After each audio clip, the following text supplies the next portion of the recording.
I'm Laura Pannack and I'm a photographer. Sure. What would you say you do on a day-to-day basis, working as a photographer on a working day, basically? I'm quite lucky because my day, week, life has no structure whatsoever. So I never know what I'm going to be doing, which is quite nice. But I divide my time between personal work, so shooting personal projects, commissioned assignments, editorial stuff, and kind of commercial and advertising stuff, and working with charities and NGOs. And I guess my daily life is editing, shooting, researching, occasionally doing my washing, and also, I guess, I'm trying to think of other stuff that I do. I don't know, really. Like, kind of, a lot of my time is spent thinking about what I'm going to be doing. Thinking of ideas. Rather than doing it. And a lot of it is kind of like contacting people and getting to know people, actually. I'd say that that's a massive amount of it. So how do you, like, think of an idea, basically? Because you can't just suddenly think, or maybe you have the eureka moment, but do you go on walks and without a camera? Or it's kind of like being a writer. It's kind of like you have that writer's block and you never really know what you're working on. And I was having a discussion with my friend recently, actually, because I was thinking, like, why do we have to do a project? Yeah. I never kind of used to do that. I just used to go out and take pictures about things that interested me. So I guess I look at it from an academic point of view, and I just think about things that I'd really like to learn about, or things that I don't know enough about. Or I also think about things that I judge and why I shouldn't judge them because I don't know enough about them. Yeah. And then I research into them and I meet people that have a better knowledge than I do and learn as much as I can about them. Okay. How do you balance your personal projects with, like, commercial and actually jobs, basically? So doing your own work and what you're being paid to do as well? I think there's a very blurry line sometimes because, like a lot of photographers that I know, their commissions have actually transcended into kind of personal work. So they've got an assignment that's really inspired them. And I know photographers that I really respect that that's happened to, and I think that they really appreciate that. They appreciate those opportunities. So the way that I balance those two things is actually I do keep them very separate. And I guess that I would segment projects. So if I have projects that I know that I'm actually not going to be spending a huge amount of time on or investing a massive amount of money into, or that aren't particularly as personal as other projects, I will syndicate them or push them out to editorials and say, let's collaborate on this because I'll be passionate and it'll be great and it'll be fun. And then there's some projects that I'm so scared they're going to fail and I'm kind of really unsure of them and they're going to cost me a lot of money and they're going to take a huge amount of time, and I just dedicate myself to them bit by bit and do as much as I possibly can. Sure. How did you get your first editorial job, basically? Everyone asks me this, and it's a really bad answer because I'm working from memory here, which is really bad because I could be so wrong. The way that I remember it is that I was assisting Simon Roberts at the time, and at my degree show, he introduced me to the editor of the Saturday Telegraph. And she called me in with my portfolio, and they gave me an assignment, and it was to shoot a portrait that was going to be displayed like yay high of a little shop owner in Deal in Devon. In Devon? No, in Deal in Dover. And I went back 4 times and reshot it because I was so scared it was shit. And it cost me a huge amount of money because I shot it all on film. And I was bricking it the whole time, and I was just so scared. That was my first assignment, and I realised that I was like, I really care about this. So you mentioned you did assisting work with Simon Roberts. How important would you say assisting is, and how has it shaped you into the photographer you are today? I think photographers are all individual, and they're different in the way that they evolve. For me, it was essential. And I don't mean that with regards to lighting and techniques and stuff like that, because there were other photographers, as well as Simon, that I assisted that were actually a lot more, I got to experience a lot more hands-on, and it was, I worked with a great guy called James Burns for a while, and I worked for quite a few different photographers at one time, and tried to kind of do that full-time, mixing that with bar work, and I learnt so much. But for me, it was more about the support and the mentorship. that I still have from Simon. If I'm ever in a situation where I don't know the answer to something, I need some advice, he's always been there for me. And I'm very lucky to have that, and I think that's what assisting's there for, and I hope that the people that I work with now will feel that we've got that relationship as well, and I hope that I always have that with Simon and those people, because like it's really something that is just absolutely invaluable, because those people have been there for years, and to them it's minor, and the things that you kind of freak out about, they know how to handle. So yeah. Essential then, basically. To me, yeah. How do you like prepare for your shoot from like, but as like sort of how's your workflow from like start to finish? So it's like you get given a shoot. Say it's like quite a tight brief. You get given a shoot. How would you prepare, carry out the shoot, and then what would you do afterwards? Like, God, it depends so much, and I have to say, sometimes editorial times is so tight. Yeah. So I might go home tonight, and at 10 o'clock at night I'll get an email about a shoot in the morning that I could possibly do. So sometimes I don't have the luxury of researching people as much as I want to, or building relationships with people, or sometimes I can only see people for 15 minutes and not, 15 hours. So depending on the commission, I guess the consistency is with the fact that I try to spend as much time with that person as I can. I try to come up with creative ideas that respond to that person and their personal story, and I try to prepare before I even get there, which kind of isn't possible. So it's basically you freaking out, predicting what the house is going to look like or the location is going to look like, and also kind of thinking of alternatives. So say for example I had an assignment to go and photograph a woman in her house, and the story was about women and children. I would think about her job, all the different things around the area that relate to women and children and possible locations, and try and gain access to them. So do you know what I mean? It's kind of about the topic and the person, and researching and preparing as much as I can, if I can. And you shoot all your personal stuff on film, am I right? But when it comes to editorial, you have to shoot digital because of the turnaround. I don't have a rule. I'm not like, right, I only shoot, because I do shoot some personal work digitally. Okay. I'm not against it. I just much prefer shooting film.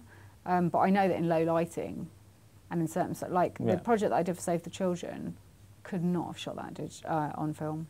No. It just, for me personally, like, I'm sure a lot of people could have done, but I couldn't. No. Because my working method responded better to digital, because I was shooting at like 8, 9 o'clock at night. So those kind of things. Would you ever consider going into a different style of photography, so possibly taking your technique into fashion, or even trying landscape photography, just something completely different on like a different project? I would never ever close my doors to doing anything. I would never say I want to quit photography and be a sculptor. I would never do you know what I mean? Like I could do that, and I think for me it's just camera's like just a box. It's just something I connect with people with, and it's something that I'm never bored of, and I try and remind myself how it feels to take pictures, and that energy that I get from it, and that sense of kind of play I get from it.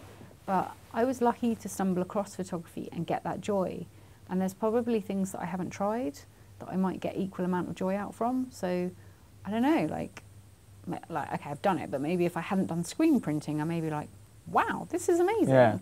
So I'd never close my doors to like anything. One thing that people ask me a lot is if I'm going to go into film, if I'm going to go into moving image. And at the moment, it's not something that I feel capable of.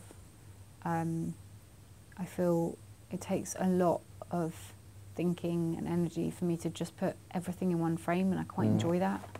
And I quite like the way that I have that responsibility just in a single moment. And I guess for me, I started photography through painting, so it kind of lends itself to that more, but I would never close my doors. Do you think the painting helped you with like composition? Massively. And sort of, I think of photographs as paintings. I don't think of them as photographs. When I'm making a picture, I'm painting a picture with light and with colour and with form. And I just think of it like I think of painting, but a lot quicker. I think that's my really impatient nature. A sort of a technical question I've been asked to ask, basically. What sort of... I've noticed a lot of your photos is quite a shallow depth of field. Is that sort of how you like shoot all of your images, or what's like your favourite f-stop? Let's say. Ooh, what a sexy question. A really technical sort of. I do like a shallow depth of field, Yeah. just because a lot of the time I'm just really interested in the person, and I feel there is that intensity to that. Yeah. But like with the recent project, I'm actually finding that I really want actually, you know, I want to see more of the environment, and the environment is just as important for me as the person. So it's all about context. It's kind of like, if I want to isolate that person from their background, and I'm in a low light situation, you know, I've only got a certain amount of choice, especially shooting film. Like, the larger format you go up, the less flexibility you've got. Wow, I sound like a geek. But I don't know, like, I don't think there's any rules. I would never be like, right, I'm going to shove my camera on 60 to 2.8 and I'm never going to budge from that. No, Because that's not, I don't know, that's not really how I work. Quite enjoy winging it. So I quite enjoy like shooting on film and not having a light meter, and I think that's my sense of risk and the fact that like if I fail, then it doesn't matter because it wasn't my fault, it was just the light. That's what we're taught not to do here. I know, it's pretty bad. So no, I don't have a shallow depth of field out of just that being my favourite thing, but I do like that aesthetic. Sure. So yeah, I'm Um, not ashamed of that. I think one final question is, what's the dream at the end? Like, what's like the dream client or the dream? Okay, my dream. Yeah. That's a good question. Can I have 3 things? Yeah, sure. Like a genie. First wish is to create one photograph, or one series of photographs that I really like, that connect with people, and make them feel an emotion and make them think. That's my number 1. My number 2 is to look after my mum and make sure that my mum has a really good retirement and gets everything that she deserves, which is absolutely looked after. And my number 3 is to tell a really good story to anyone. Just like a killer story that you just never forget. I think there's this beautiful kind of like path between image maker, subject and audience. And I really like it when all of them collide, where I have an experience with somebody in that moment and that moment transcends into something of another experience with the viewer. And that's why I feel like there's this kind of unique communication that occurs, and I'd love to be able to feel that. Sure, yeah. And I also feel like it's kind of like I'm obsessed with time. I'm just obsessed with it. Like, it is, if I was to get anything tattooed across my face, it would just be the word time. I would, but and I think for me it's about like capturing a moment that we can all share. And I think that there are so, like, time is so lost, but if we can connect in one way, it would be through moments. And I think you can only do that through relating to people. And my method of communication and relating to people is just through imagery. That's just kind of how I can express myself. What traits do you look for in an assistant? That's a really good one, actually, because the best assistant I've ever had was a guy that came on a shoot, and I was shooting. I've told this story so many times because it's just such a good story with regards to, it demonstrates what a good assistant he was. And I was on a shoot and turned up, and the guy had Tourette's, and there was basically, we were in this room surrounded by a piece of art that was just like worth thousands of pounds, and I was like, oh my god, this is horrible. So I was basically in this room straddling 2 doors that I was trying to open to let enough light in, photographing this man who was screaming like fucking arse at me and all this, like all this abuse at me with Tourette's. And then I couldn't move because there were like all these pieces of work around me, and it was just really hectic. And then he just sort of went, hang on a sec, ran to his bag, pulled out 2 door strips and shoved them under the door and held the reflector. And I was kind of like, you've thought ahead, you've come really prepared. So that's one thing, is preparation. People that have a kit bag, have everything that you could possibly need in it, hair clips, down to kind of... So for me, that shows that those people are there to help me and to make sure that we work as a team. Somebody that wants to kind of be there for me as much as get something out of it. So I learned when I was assistant not to go up to people and be like, I really feel like I can learn so much from you and do this. Because like the photographers that I was saying that to were kind of thinking, I don't care, I just need somebody to help. Somebody that I can enjoy their company with. So if I'm driving 4 or 5 hours, They don't drive me up the wall, and I don't drive them up the wall. And somebody creative, not necessarily technical, is really important, but somebody creative who has a creative eye. And lastly, the most important thing is somebody who enjoys it. I would hate to work with somebody who hated working with me. No, yeah. And I've learned a lot about assistants in the sense that I used to be such a bitch to assistants. I would just take it out on my assistant because I knew that I could. I was just like, okay, like I'm stressed and what the fuck am I gonna do? Yeah. And that was horrible, and I felt shit about myself at the end of the day, and they felt crap, and that was just my insecurity. So for me, it's about also something that doesn't take my crap, and that reminds me that like there needs to be equal level of respect, and that we're there as a team. And I'm lucky to have some great people around me at the moment.